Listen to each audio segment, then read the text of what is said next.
निधि बंदरिया का जन्मदिन आने वाला है और निधि बंदरिया के पापा रॉकी भालू काम से आ गए हैं। निधि की माँ शारदा लोमड़ी रसोई में खाना बना रही है। आज निधि बहुत ज्यादा खुश है, उसकी खुशी का कोई ठिकाना नहीं है। बेटी निधि, कल तुम्हारा जन्मदिन है, तो बताओ बेटा तुम क्या खाना चाहती हो? तुम्हारे जन्मदिन पर मैं सारा तुम्हारा मनपसंद का खाना बनाना चाहती हूँ। मम्मी आपका जो भी मन हो आप अपनी मर्जी से बना लो, मैं तो कुछ भी खा लूंगी। मम्मी आपने मेरे जन्मदिन के लिए इतनी बड़ी पार्टी प्लान की, मेरे लिए यही काफी है। मम्मी बस आप मुझे आपसे कुछ नहीं चाहिए। देखा ना शारदा, हमारी बच्ची अब बड़ी हो गई है, हमारी कितनी फिक्र करती है। अच्छा निधि बेटा बताओ, तुम्हें अपने इस जन्मदिन पर क्या गिफ्ट चाहिए? हम तुम्हें वही ला कर देंगे। पापा मम्मी आप मुझे खुशी खुशी जो भी देंगे मुझे वो बहुत अच्छा लगेगा। आप मेरे गिफ्ट के लिए इतना परेशान मत होइए। मैं तो बस चाहती हूँ कि आप मेरे जन्मदिन पर आकर बहुत मस्ती करें। और हाँ पापा, मैं चाहती हूँ कि हमारे घर में जो मोना आंटी काम करती है, कल वह भी मेरे जन्मदिन पर शामिल हो और वह भी मेरे जन्मदिन पर बहुत मजे करे। ठीक है निधि,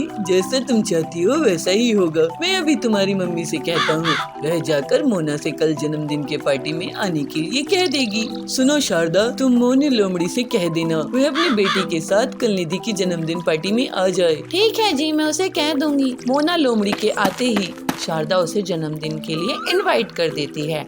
मोना लोमड़ी खुशी खुशी अपने घर जाकर अपने बेटे चिंटू खरगोश से कहती है, अरे चिंटू बेटा, कल निधि का जन्मदिन है और कल तुम्हें मेरे साथ जाना है। उन्होंने अपनी पार्टी में हमें बुलाया है। अगले दिन चिंटू निधि की पार्टी में जाता है। थोड़ी देर में निधि जन्मदिन का केक काटती है। सभी वह केक खाते हैं। चिंटू खरगोश भी वह केक खाता है। यह केक तो बहुत टेस्टी है, पूरा चॉकलेट से बना है। ऐसा केक तो मैंने पहले कभी नहीं खाया। पार्टी खत्म होने के बाद निधि बंदरिया सभी को चॉकलेट देती है। मेरा तो पेट केक से ही भर गया है, अब ये चॉकलेट मैं कल खाऊंगा, इसे यहीं रख देता हूँ। ऐसा कहकर वह उसे कहीं पर रख देता है। अगले दिन स्कूल से लौटकर उसे याद आता है कि वह चॉकलेट उसने अभी तक खाई नहीं, तो वह उसे उठाकर खाने लगता है। वह बहुत ज्यादा अच्छी लगती है। अरे वाह, ये चॉकलेट तो केक से भी ज्यादा अच्छी है। क्यों ना इसे मैं धीरे धीरे करके खाऊं? एक दिन में खा लूंगा तो कल नहीं खा पाऊंगा।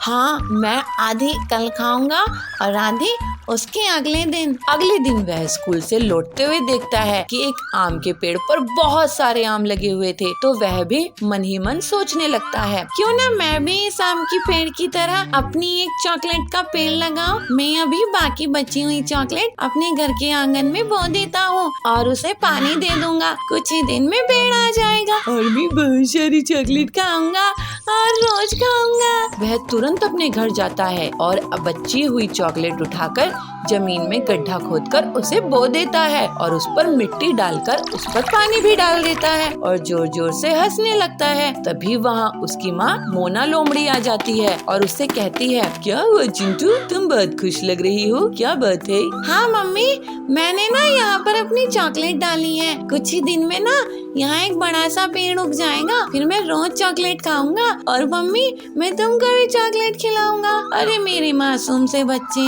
ऐसे चॉकलेट का पेड़ थोड़ी उगता है। तुमने लालच में आकर अपनी चॉकलेट भी खराब कर ली। चिंटू को अपनी गलती का एहसास होता है कि वह चॉकलेट के लालच में आकर गलती कर दिया है। एक छोटे से गांव में पीलू चिड़िया रहती थी। उसका बेटा टिल्लू और बहू बबली भी उसी के साथ रहते थे। लेकिन टिल्लू और बबली को पीलू का साथ रहना पसंद नहीं आता था। पीलू की एक बेटी भी थी। उसकी एक अमीर घर में शादी हो चुकी थी। शादी के बाद वो अपनी माँ से अच्छा व्यवहार नहीं रखती थी। टिल्लू एक दिन कहता है, माँ, मैं तुमसे कुछ कहना चाहता था। मेरी आमदनी बहुत कम है, मैं तुम्हारा खर्चा सहन नहीं कर पा रहा हूँ और गांव में वृद्धाश्रम भी नहीं है जहाँ मैं आपको छोड़ कर आ सकूँ। मेरी पूरी पगार घर चलाने में ही चली जाती है। मुझे बच्चे होंगे तो उन्हें स्कूल कैसे भेजूंगा, ये भी मैं सोचता रहता हूँ। कुछ दिन पिंकी दीदी के यहाँ चली जाओ। तो पीलू कहती है, बेटा अपनी बेटी के ससुराल में मैं कैसे चली जाऊँ? चल तुझे तकलीफ ना हो तो मैं ये कोशिश करके देखती हूँ। फिर पीलू अपनी बेटी के ससुराल चली जाती है। पीलू कहती है, बेटी पिंकी, क्या मैं तुम्हारे यहाँ कुछ महीने रुक सकती हूँ? वो क्या है ना, टिल्लू की आमदनी आमदनी कम है तो वो मुझे तेरे यहाँ रुकने के लिए भेजा है। तो पिंकी बोलती है, अरे माँ, मैं तो अपने पति के साथ आज ही स्विट्जरलैंड जाने वाली हूँ, मैं तुम्हें यहाँ कैसे रख सकती हूँ। पीलू ये सुनकर बहुत दुखी हो जाती है, वो रोने लगती है। हे भगवान, इस बुढ़ापे में मेरे बच्चे कैसे हैं जो मुझे सहारा नहीं दे सकते। फिर थोड़ी देर में कुछ सोचकर वो एक सुनार के पास चली जाती है। सुनार भैया, आप ये अंगूठी गिरवी रख लो और मुझे इसके कुछ पैसे दे दो। इस अंगूठी के आपको मैं 5,000 ही दे सकता हूँ पीलू बहन। पीलू उन 5,000 को लेकर एक छोटी सी किराए की झोपड़ी में चली जाती है। इन पैसों से तो एक ही महीने का गुजारा होगा, उसके बाद मेरे पास खाने के लिए भी पैसे नहीं बचेंगे। मुझे कुछ काम शुरू कर देना चाहिए, लेकिन इतने पैसे से मैं सिर्फ रोटी बनाने का काम ही शुरू कर सकती हूँ। फिर अगले ही दिन से पीलू रोटी और आलू की सब्जी बनाकर एक चौक में बेचने लगती है। रोटी सब्जी ले लो, रोटी सब्जी, गर्मा गर्म रोटी सब्जी, ताजी ताजी रोटी सब्जी ले लो। तो वहाँ सुंदरी आती है और पूछती है, बहन, एक प्लेट रोटी सब्जी कितने की होगी? पीलू कहती है, सिर्फ 20 रुपए की 3 रोटी और सब्जी है, एक प्लेट मुझे देना। तो सुंदरी रोटी सब्जी खाती है। वाह बहन, तुमने तो कमाल की रोटी सब्जी बनाई है, ये लो पैसे, मैं और भी लोगों को तुम्हारे पास भेजूंगी। गरीबों को इतना स्वादिष्ट और अच्छा खाना नसीब नहीं होता, वो सब बहुत खुश होंगे। घर लौटते समय पीलू को 2 भिखारी चिड़िया मिलते हैं। पीलू उन दोनों चिड़ियों को रोटी दे देती है। इस तरह से जल्दी ही पीलू की दुकान चल निकली और उसके पास इतने ग्राहक आए कि वो अकेले काम नहीं कर सकती थी। पीलू रोज रोटियां बनाती और 2 रोटियां वो उन भिखारी चिड़ियों को दे देती थी। मेरी रोटी सब्जी लोगों को बहुत पसंद आ रही है, लेकिन अब मुझे और लोग चाहिए होंगे, क्यों ना मैं उन भिखारी चिड़ियों को काम पर रख लूं? तो पीलू उनसे कहती है, सुनो, तुम दोनों यहाँ पर भीख मांगती हो, मैं तुम्हें काम दे सकती हूँ अपनी दुकान में अगर तुम करना चाहो तो लवली कहती है, बहन, मेरा नाम लवली है, मैं एक अमीर घर से थी, लेकिन मेरे बच्चों ने मुझे घर से निकाल दिया तो मैं यहाँ हूँ। तो कोयल कहती है, मैं भी अच्छे घर से थी बहन, मेरी भी यही कहानी है, हम तुम्हारे साथ काम करेंगे और मेहनत से पैसे कमाएंगे।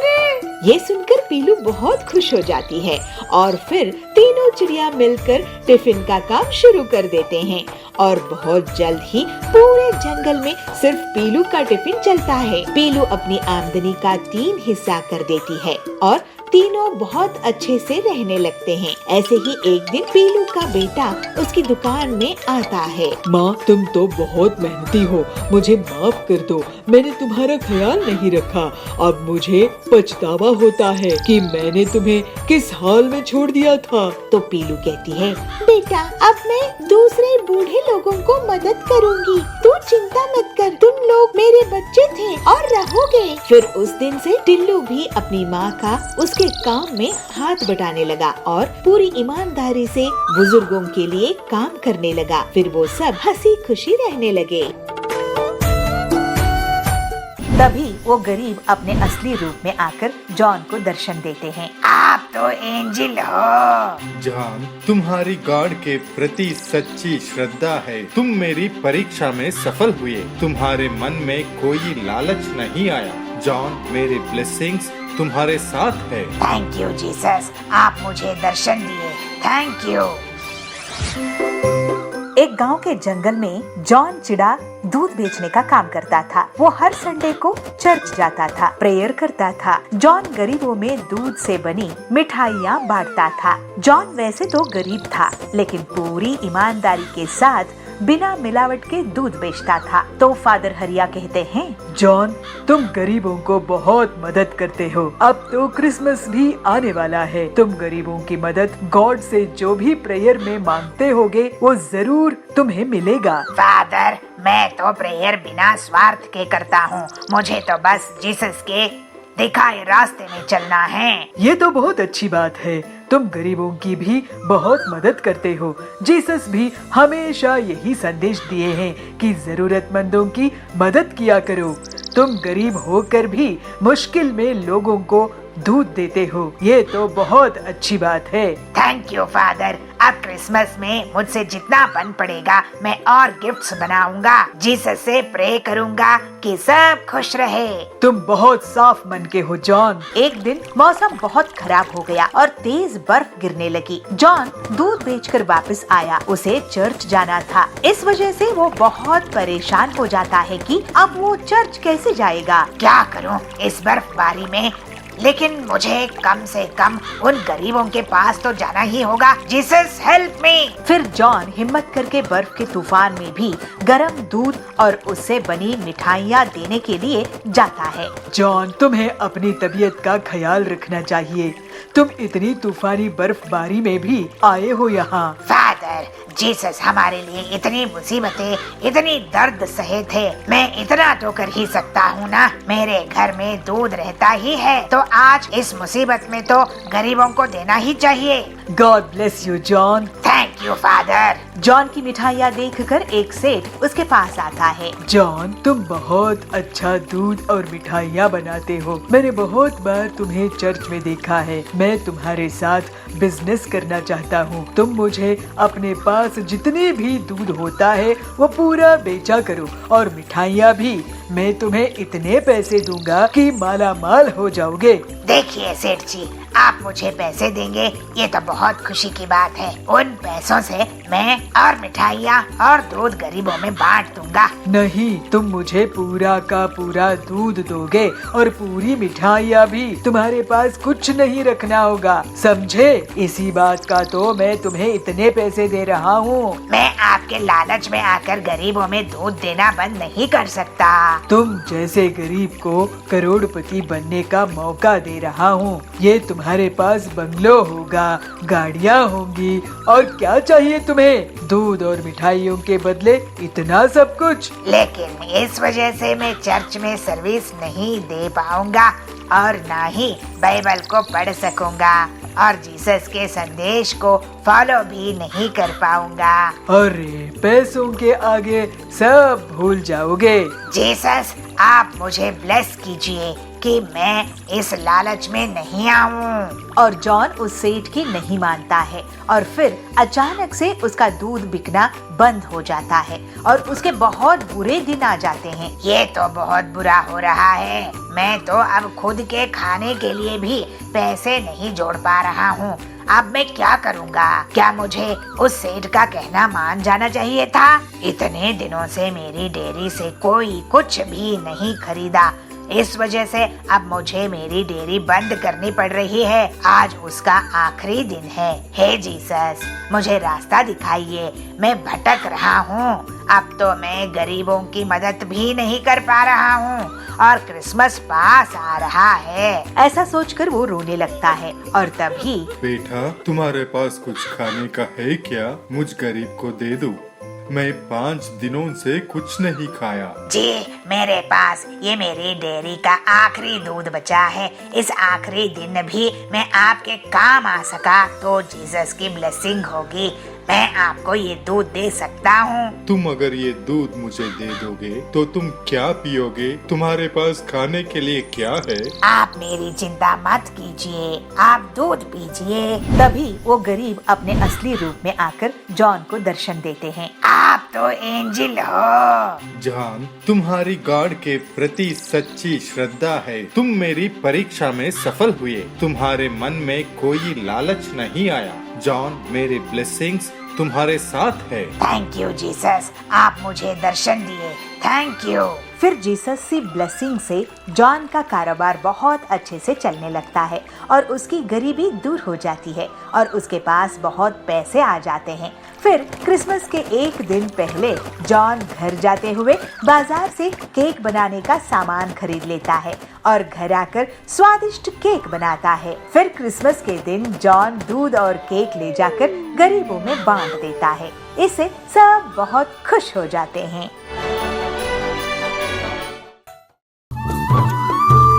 जयपुर के जंगल में पीलू और बबलू दो पति पत्नी रहते थे। वो लोग कुछ मुर्गियों को पाले थे। पीलू उन मुर्गियों को दाना डाला करती थी। पीलू एक मुर्गे का बहुत खास ख्याल रखती थी। उसे काजू, बादाम, पिस्ता, किशमिश खिलाती थी। इसे देखकर बबलू उसे बोलता है, पीलू, तुम इस मुर्गे को इतना क्यों खिलाती रहती हो?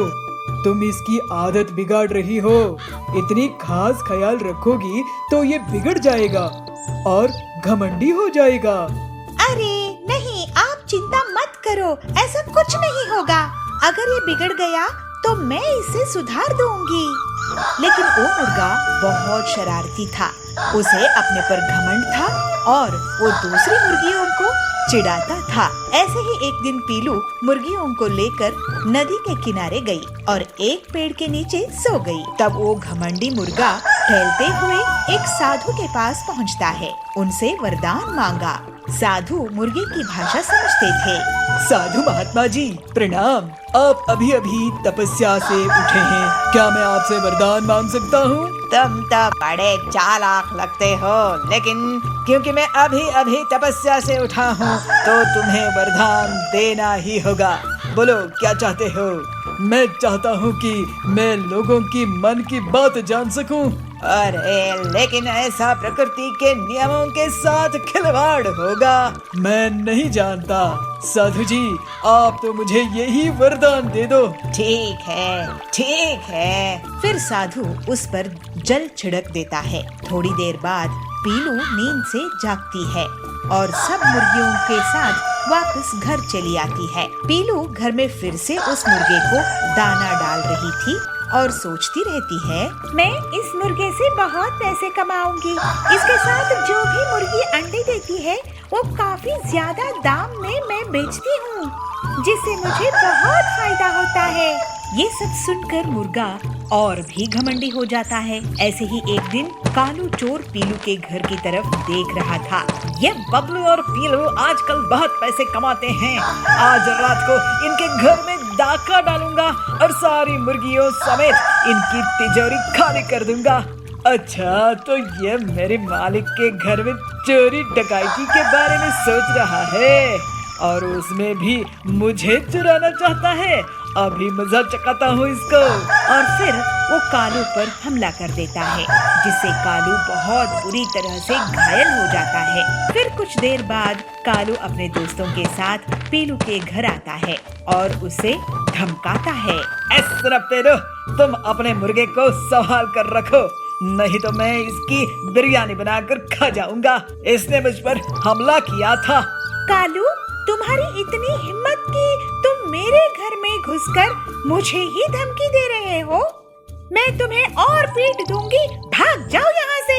फिर कालू और उसके दोस्त डर के कारण वहाँ से भाग गए। एक दिन पीलू की सास सुंदरी उसके घर पहुँची। बहू, क्या कर रही है? आजकल इन मुर्गियों को पाल रही है क्या? अरे जरा मेरा भी ख्याल रखा करो। चलो आज मुझे तुम बिरयानी खिलाओ। हाँ सासू माँ, आप मुझे बताइए कि मैं किस मुर्गी की बिरयानी आपको बनाऊं? सुंदरी सोच में पड़ जाती है। वो एक के बाद एक मुर्गियों को देखती है और आखिर में उस मुर्गे के पास उसकी नजर जाती है और वो सोचती है, ये मुर्गा तगड़ा लग रहा है, इसकी ही बिरयानी खा जाती हूँ। जैसे ही सुंदरी मुर्गे की बिरयानी के बारे में सोचती है, मुर्गा गुस्से में आ जाता है। ये मुझे खाएगी, अभी बताता हूँ। और फिर वो सुंदरी पर हमला कर देता है। ये देखकर पीलू भी गुस्से में आ जाती है और वो मुर्गे से लड़ पड़ती है। लेकिन इसके बाद मुर्गा सास और बहू पर हमला कर देता है। पीलू और सुंदरी घर से भागने लगती है। मुर्गा उनका पीछा करता है। कुछ दूर पर ही साधु वहाँ मिलते हैं। वो देखते हैं कि वो घमंडी मुर्गा दो औरतों के पीछे है, तो वो उसे रोक देते हैं। देखा पीलू चिड़िया, तुमने लालच में इस मुर्गे का खास ख्याल रखी और दूसरी मुर्गियों को कम समझती थी। इस भेदभाव के कारण ये मुर्गा घमंडी और बदमाश हो गया। सबको एक जैसा समझना चाहिए। जी साधु महात्मा, आप ठीक कह रहे हैं, मुझसे गलती हो गई। इस तरह से पीलू अपनी गलती मानती है और आगे से सभी मुर्गियों को एक जैसा दाना पानी देने लगती है। उनकी बिरयानी बहुत स्वादिष्ट होती है, जिसके कारण अब उन्हीं की यहाँ बिरयानी खरीद रहे होते हैं। ये देखकर जाबाज पीलू और बंटी की दुकान पहुँच जाता है और उनको धमकी देता है। ये क्या तुम लोग जंगल में नए आए हो? तुम्हें पता नहीं है क्या पूरे जंगल में एक ही बिरयानी की दुकान वाला रहेगा और वो हूँ मैं। चलो अपनी दुकान बंद करो। जबलपुर गांव के जंगल में जाबाज बिरयानी बेचता था। वो बहुत ही स्वार्थी और लालची था। उस गांव का मुखिया कड़कनाथ कौवा उसका बहुत अच्छा दोस्त था। वो दोनों दादागिरी दिखाते थे और किसी की भी बिरयानी की दुकान चलने नहीं देते थे। एक ग्राहक कहता है, जाबाज जी, आपकी बिरयानी में अब बदबू आती है और लेग पीसेस भी कम होते जा रहे हैं। सिर्फ चावल ही चावल है। ओ भाई, तुमको खाना है तो खाओ, नहीं तो भागो यहाँ से। मुझे अपनी बिरयानी की शिकायत नहीं सुननी है। गांव के जंगल में यही बिरयानी मिलेगी, समझ में आया कि नहीं? उनकी दादागिरी से सब घबराए हुए थे। ऐसे ही एक बार पीलू अपने पति बंटी कबूतर के साथ मिलकर बिरयानी की दुकान खोलती है। सुनिए जी, बहुत मुश्किल से हमने पैसे जोड़े हैं, जिससे हम ये बिरयानी की दुकान शुरू कर रहे हैं। अगर सब अच्छा चला तो जल्द ही हम अपना खुद का घर खरीद लेंगे। तुम्हारे हाथ की बिरयानी खाकर तो पूरे जंगल वाले हमारी दुकान में भीड़ लगा लेंगे। ऐसे ही कुछ दिन बीत जाते हैं और पीलू और बंटी की दुकान अच्छे से चलने लगती है। उनकी बिरयानी बहुत स्वादिष्ट होती है, जिसके कारण अब उन्हीं की यहाँ बिरयानी खरीद रहे होते हैं। ये देखकर जाबाज पीलू और बंटी की दुकान पहुँच जाता है और उनको धमकी देता है। ये क्या तुम लोग जंगल में नए आए हो? तुम्हें पता नहीं है क्या पूरे जंगल में एक ही बिरयानी की दुकान वाला रहेगा और वो हूँ मैं। चलो अपनी दुकान बंद करो। अरे जाबाज जी, आप हमें क्यों तंग कर रहे हैं? आप भी अपना स्वाद ठीक कर लो तो आपकी भी दुकान चल पड़ेगी। मुझे सिखाता है, अभी तुझे मजा चखाता हूँ। और जाबाज उनकी दुकान को तोड़ फोड़ देता है। तभी वहाँ पर खड़कनाथ आ जाता है। खड़क जी, आप यहाँ के मुखिया हो, आप ही हमारी मदद करो। मैं कैसे मदद कर सकता हूँ? तुम लोग और कोई काम शुरू कर दो। पीलू और बंटी बहुत निराश होते हैं। पीलू दुखी होकर रोने लगती है। अब हमारा क्या होगा? बड़ी मुश्किल से हमने दुकान शुरू की थी, लगता है अब हमें मजदूरी ही करनी पड़ेगी। तुम देखना पीलू, एक दिन इस जाबाज को बहुत बड़ी सजा मिलेगी। ऐसे ही कुछ दिन बीत जाते हैं और बारिश का मौसम आ जाता है। सुनो जाबाज, मुझे पता चला है कि इस बार बहुत ज्यादा बारिश होगी। इस बार गांव में बाढ़ आने वाली है। ये तो हमारे लिए बुरी खबर है। नहीं, बाद में हम नाव में बिरयानी बेचेंगे और लोग मुंह मांगी रकम देंगे, क्योंकि उनके पास खाने के लिए कुछ नहीं होगा और हम लोग करोड़पति बन जाएंगे।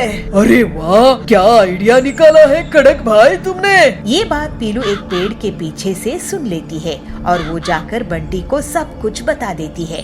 बंटी ये सुनकर हैरान रह जाता है। चलो देखते हैं, जब बाढ़ आएगी तब हम भी बिरयानी बेचेंगे, लेकिन कम दाम में, और फिर देखना इन दोनों बदमाशों के साथ क्या होता है। जल्दी ही बारिश शुरू हो जाती है। ऐसे में कड़क और जाबाज नाव में बिरयानी लेकर बेचने के लिए निकलते हैं और गांव वालों से एक बिरयानी के 500 रुपए वसूल करने लगते हैं। लोग भी मजबूरी में उन्हें मुंह मांगा पैसे देने के लिए तैयार हो जाते हैं। तभी वहाँ पर दूसरी नाव में पीलू और बंटी आ जाते हैं और अपनी बिरयानी को सिर्फ 50 रुपए में लोगों को देने लगते हैं। किसी किसी को तो वो मुफ्त में भी खिला देते हैं। अरे तुम दोनों फिर से आ गए, तुम्हारी इतनी हिम्मत! लगता है तुम्हें पानी में डुबो देना पड़ेगा, तब ही तुम लोग सुधरोगे। तो हरिया तोता कहता है, तुम लोग गांव की इतनी बड़ी मुसीबत में भी हम भूखे लोगों को लूट रहे हो और इन भले बंटी और पीलू को धमकी दे रहे हो। मैं अभी बताता हूँ तुझे। जैसे ही जाबाज आगे बढ़ता है वैसे ही गुस्से में लोग उसकी नाव पलट देते हैं। जाबाज और कड़क पानी में गिर जाते हैं। हमें माफ कर दो गाँव वालों, हमने तुम सब पर बहुत अत्याचार किए। अब से मैं और कड़क तुम्हारे लिए सेवा करेंगे। हाँ, अब से हम दोनों सुधर जाएंगे और किसी को भी तंग नहीं करेंगे, बल्कि तुम सबकी रक्षा ही करेंगे। जाबाज और कड़कनाथ अब लोगों की सहायता करने लगते हैं और किसी को भी तंग नहीं करते हैं। पीलू बंटी से कहती है, बंटी जी, हमारी दुकान आसपास के जंगल में भी फेमस हो गई है। ये सब तुम्हारी मेहनत और गांव वालों के प्यार का ही नतीजा है पीलू। और फिर सब लोग हंसी खुशी रहने लगते हैं। बबलू की बेटे ने सुई को उसकी सूंड पे चुबा दिया। हाथी को बहुत दर्द हुआ और दर्द से वो बिलबिला उठी। कुंदानगर में बबलू नाम का एक छोटा व्यापारी था। वह बहुत सीधा साधा और दयालु था। उस एरिया के सभी घर वाले उसी के पास सामान खरीदते थे। एक दिन बबलू की दुकान पे एक हाथी आता है। अरे, इंसान की जगह आज हाथी आ गया सामान लेने। कहते हुए बबलू हंसता है। बहुत प्यार से अपने पास जो 2 केले थे उसमें से एक उस हाथी को खिलाता है। बबलू की प्यार और दुलार ने हाथी की मन मोह लिया, तो हर दिन हाथी दुकान पर आना शुरू कर दिया। दयालु बबलू रोज उसे केला खिलाता था। आ गए तुम, ये लो तुम्हारी आज की केला। केले के बदले में हाथी कई बार बबलू को पीठ पर बिठाकर सैर पर ले जाती थी। दोनों की स्नेह और प्यार देख के गाँव वाले भी हैरान हो गए थे। एक दिन बबलू को काम से बाहर गाँव जाना पड़ा। उसने अपने बेटे को दुकान पर बिठाकर बोला, देखो बेटा, मैं कल सुबह तक पहुंच जाऊंगा। अगर हाथी आए तो इस केले को जरूर खिला देना। बबलू का बेटा बड़ा शरारती था। दूसरों को कष्ट देने से उसे खुशी होती थी। बबलू के जाते ही उसने अपना और हाथी का दोनों केला खा लिया। जब हाथी आई तो उसके शैतान दिमाग में एक विचार सूझता है, अरे ये हाथी तो हर दिन हमारे पापा के पास आके केला खा के जाता है, इसको ना आज मैं सबक सिखाऊंगा। ऐसे कहते हुए पीछे एक सुई छुपाकर हाथी के नजदीक जाता है। बेचारा हाथी सोचता है कि बबलू के जैसा ये भी केला खिलाएगा, इसलिए वह अपनी सूंड आगे बढ़ा देती है। उसकी सूंड बढ़ाते ही बबलू की बेटे ने सुई को उसकी सूंड पे चुबा दिया। हाथी को बहुत दर्द हुआ और दर्द से वो बिलबिला उठी। यह देखकर बबलू का बेटा, वाह वाह, बड़ा मजा आया, हाथी को दर्द हुआ, कहते हुए ताली बजाकर कूद कूद के खेलने लगा। दर्द से बेचैन हाथी सीधा नदी में जाकर डुबकी मारी। ठंडे पानी में थोड़ी देर रहने की वजह से हाथी को थोड़ा सा आराम मिला, मगर बबलू की बेटे पर बहुत गुस्सा आया तो हाथी ने भी ठान ली, मैं इसे सबक सिखा कर रहूंगा। इत्तू सा बच्चा मुझे सुई चुबाता है। कहते हुए अपनी सूंड में कीचड़ भरकर फिर से वो दुकान के पास आ जाती है। बबलू का बेटा फिर से हाथी आते हुए देख के फिर सुई लेके आ जाता है। वो सुई लेके उसको चुभाने के लिए आगे हाथ बढ़ाता है, मगर हाथी अपनी सूंड में भरा हुआ कीचड़ पूरा उसके ऊपर उड़ेल दिया। लड़का दुकान के सामने खड़ा था, सर से पैर तक खुद कीचड़ में लथपथ हो गया। उतना ही नहीं, दुकान के अंदर भी सारे सामान पे कीचड़ छिड़क गया था। दुकान के सारे सामान भी गंदे हो गए। तभी बबलू भी अपना काम निपटाकर बस दुकान को पहुंचता है। वहाँ की हालत देख के बबलू को कुछ समझ में नहीं आता। उसने अपने बेटे से पूछा तो बेटे ने सारा किस्सा सुनाया। तो बबलू बेटे को कहता है, बेटा, वो तो बिना जुबान का बेचारा जानवर है, तुमने उसके साथ ऐसा व्यवहार किया, ये बात गलत है ना? इसीलिए हाथी ने गुस्से में आकर तुम पर कीचड़ उछाला और इसलिए तुम्हारा ये पनिशमेंट होगा कि तुम रोज हाथी को केला खिलाओगे, उससे दोस्ती बनाओगे और ये पूरी दुकान को साफ करोगे। पहले पहले तो बबलू का बेटा उदास हुआ, मगर फिर उसके पिताजी ने उसे समझाया, अगर हम दूसरों की बुराई करेंगे तो भगवान हमारे साथ भी बुरा करता है, इसीलिए स्नेह और प्यार से रहना चाहिए। यह बात बबलू की बेटे को अच्छी लगी और वह बहुत प्यार से हाथी के साथ दोस्ती बनाया और उसे केला खिलाया और गाना गाते खुशी खुशी पूरी दुकान साफ कर दिया। मुझे माफ कर दीजिए, मैं अपनी कंजूसी की सारी हदें पार कर रही थी। मैं अब से आपको बासी नहीं दूंगी। एक जंगल में सुंदरी नाम की कवि रहती थी। वो अपने घर में सब्जियां काट रही थी। तभी उन सब्जियों में से एक बैंगन सड़ा हुआ निकलता है। आजकल सब्जियां इतनी महंगी हो गई है और उसमें से भी एक बैंगन सड़ा हुआ निकल गया। ऐसा करती हूँ, सड़े वाले को फेंक देती हूँ और अच्छे वाले भाग की मैं सब्जी बना लेती हूँ। तभी वहाँ पर पीलू चिड़िया आती है। पीलू कहती है, मैडम जी वॉशिंग पाउडर खत्म हो गया है, मुझे कपड़े धोने हैं। सुंदरी उसे कहती है, अरे पीलू, अभी थोड़े दिन पहले ही तो मैंने वॉशिंग पाउडर दिया था तुम्हें, ऐसे कैसे इतनी जल्दी खत्म हो गया? ऐसा लगता है तुमने सारा वॉशिंग पाउडर पानी में बहा दिया होगा।